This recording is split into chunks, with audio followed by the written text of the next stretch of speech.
Hello everyone, and welcome to another multiplayer battle, this time featuring the Lizardmen, led by Kroq-Gar, versus the Vampire Counts, led by the Red Duke. This will be taking place on the Crossroads battle map, a relatively and very flat battle map. It's almost just an open plain. There's not too much in terms of terrain features.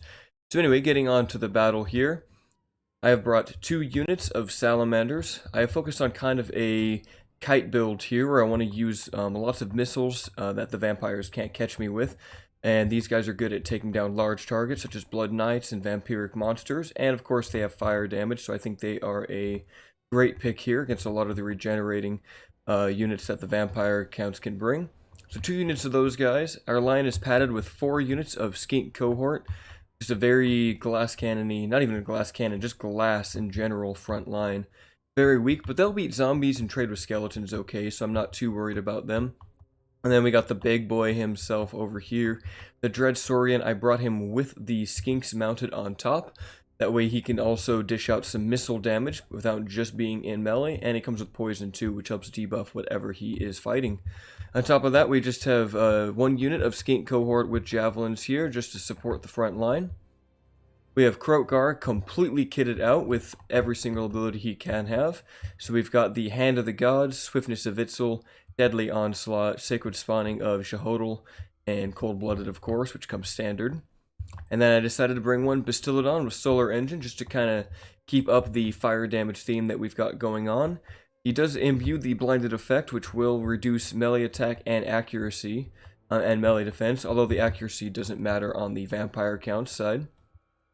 And then Vanguard deployed up here. I do have 2 skink skirmishers, just to do a little bit of poke at the vampire count, slow them down with that poison damage, really just kind of shut down their mobility. And finally, up in the skies for a little bit of magic, we do have a skink priest of heavens. This guy comes with drop rocks, as well as wind blast and harmonic, not harmonic convergence, but curse of the midnight wind. That way I can clear chaff with him and also support the frontline engagement should I need to. For our opponent today, he's brought a front line of skeleton spearmen.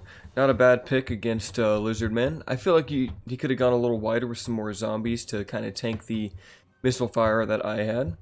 But he does have 4 of those guys, as well as a mortis engine here to support his line, drain the health of us. And this thing is quite scary indeed. It does cause terror and can do a lot of damage if used correctly.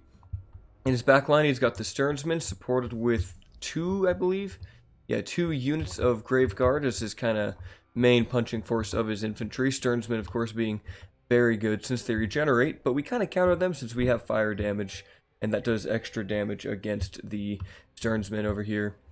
Up in the skies, he does have the Red Duke, who I believe is fully kitted out here. I know he's got El Sif, Raise Dead, Invocation into Heck, Wind of Death, and all that good stuff. Of course, he can do breath attacks, he regenerates in melee. This guy is a monster, probably one of the best combat lords in the game. I mean, look at those stats: 52 melee attack, 44 melee defense, 541 weapon strength. This guy hits like a truck, he can cast spells, he can do it all, folks. And then finally for my opponent, he does have 2 units of Blood Knights. Very good against the Lizardmen, I would say, because they are anti-large and they can be healed up. You can also, if they lose models, you can use Invocation and a Heck to bring them back in. So then going on with the battle, I'm going to send my Salamanders and my skink skirmishers up onto the left-hand flank over here. Ideally, I wanted to start poking at these Blood Knights, but they started to retreat, so I'm going to do some damage to these skeleton spearmen. Right now, I've just got the skink priest of heavens just kind of floating around, looking for an engagement. I do see the mortis engine, so I kind of want my skink skirmishers to start shooting at him. And pretty soon here, the solar engine's going to take a shot, but he's going to hit Kroq-Gar directly. Doesn't do too much damage, but I can't believe he just took that full shot. And I'm going to fire a Hand of the Gods here, and it just completely misses the mortis engine here. I was really surprised by that. It looked like it should have hit, but it just happened to go through the little archway between its back right there. Over here, those salamanders whittling down the skeleton spearmen. And our Dread Saurian is starting to fire at the Red Duke with his skinks, and won't do terrible damage, actually. It's not too bad. I see he's going to summon some zombies, so I'm going to try to pull out with my skink cohort. Let them kind of do some fighting for us now. Kroq-Gar is just standing by. We're just biding our time, letting the enemy run up to us. He's going to charge some Blood Knights into these skinks, which is going to do massive damage in just a moment here. Although he kind of charged into his own zombies here, but those skinks are not long for this world fighting against Blood Knights mixed in with zombies. Most of the skeleton spearmen in the front line are already dead. We're going to start taking shots at the Blood Knights now, giving them that blinded debuff and then hitting them with everything we got from those Salamanders. Kroq-Gar is also going to come in to try to intercept as the rest of the lines meet here. I'm running in some skink cohort as well, just anything to slow him down. And that shot, I think it just sent a Blood Knight flying. Now that's going to allow our Salamanders to escape and start taking more shots. Wind Blast coming in on these skeleton spearmen, doing knocking about half their health away. Very good value there. While the Dreadsaurian is now going to focus on attacking more of these Blood Knights.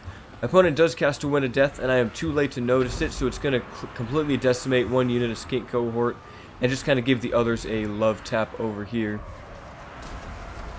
Over here, we're trying to shut down these Blood Knights. We've got Kroq-Gar involved, and the Red Duke is just sitting happily right above him. He's going to cast a Breath Attack that does some very good damage to Kroq-Gar, about 1,000 there. And then he's going to try to cast another Invocation into Heck on his units here. Now Kroq-Gar and the Red Duke are going to start fighting here. They do have matched combat animations, so they will sometimes, yep, here he goes, he's going to toss him into the air, and then launch him on the ground just like that. We'll come back to that fight. Dreadsaurian is just fighting in the middle against more Blood Knights, keeping them at bay. We're keeping our skink cohort with javelins back just to keep supporting. Thankfully their poison does not affect our own troops. That used to be a thing a long time ago. And now finally the Mortis engine is going to be engaged. Now I feel like this is a mistake. I think he should have brought this in a lot earlier along with his Blood Knights and his front line. Just because now I have already taken care of most of the mobile threats. The Red Duke here was pounding on Kroq-Gar, but now we're going to start unleashing tons of volleys at him. And with these Salamander hunting packs, he will go down to Holy Lizardmen Fire. Now the Mortis engine is engaged. It's trying to do some damage, kind of fight the Dreadsaurian, whittling him down. Just a few hit points every tick, but now he's going to realize that he needs to get out of there because the Mortis engine is not going to beat a Dreadsaurian in combat. All in all, things are looking good. We've hit it with a blinded defect, so it's going to have no melee attack, no melee defense, and now all of our missiles are just going to completely decimate it. So that Mortis engine is not long for this world. Again, I think that was a mistake. I think he should have brought that Mortis engine in a lot earlier than he did. If he brought it in early in this battle, it probably would have been able to support his front lines. At least have it saturate with the Blood Knights. And perhaps I think he could have summoned some zombies on top of our Salamanders. Although I feel like it's tough for the vampires to deal with Salamanders because they're very fast. They have a lot of missile strength, decent melee stats. They're a little squishy, but it's hard to kind of lock them down. Now the last of the Graveguard going to be fighting some skinks over here. Sternsman up in the middle. Not really sure what they want to do. Looks like they're fighting our Bastillodon over here, who's gotten some good value, it looks like. 68 kills so far, doing 1,800 damage value, since he's mostly just been shooting into Blood Knights like that. And one final volley like that's going to really just trigger army losses as the rest of the Sternsmen get shot down. And that will be the battle as the Dreadsaurian comes in to munch on a few more dead boys. Overall, it was a good match. My opponent did well. I think if he had just brought in that Mortis engine a little earlier, it would have been better for us. And I think maybe not going so heavy on the Graveguard. I found that Vampire Infantry just isn't that good. If he had saturated that with maybe some more zombies, and then maybe I'd say some Vargulfs might be nice. That way you have a really mobile regenerating monster that can actually catch up to the Salamanders. That would be good.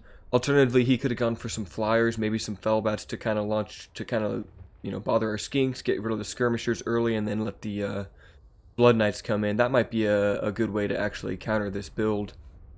Like skinks, I'm sorry, not skinks, but the Fellbats hopping onto skink skirmishers, Blood Knights to support would probably cut them out of the battlefield and give them a quick victory on that front. Maybe even some Vargulfs or Vargeist, the flying ones, would have been good. That way they can just start jumping onto Salamanders. They're flying, so they'll avoid their shots pretty well.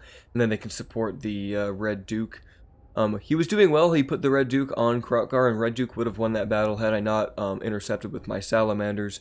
That's the thing. If you don't have anything to shut down your opponent's missiles and you're the Vampire Counts, you're going to be in for a rough time. Kroq-Gar got 1,725 damage value in, a little bit less than what he was worth. I think he was like 3,000 I spent on. Skink Priest only got 372, but he was just casting Wind Blasts on cheap skeletons. Overall, though, what really carried me here was the Salamanders, getting a lot of damage value. The Dread Saurian didn't pay for itself, but it did do a lot of damage, and it still had over half its health, so it could have done more. And this Bastillodon with a Solar Engine did a ton of damage. I'm going to remember to use one of these anytime I fight the Vampire Counts. Anyway, guys, this has been Sir Agumon, and look forward to the next one.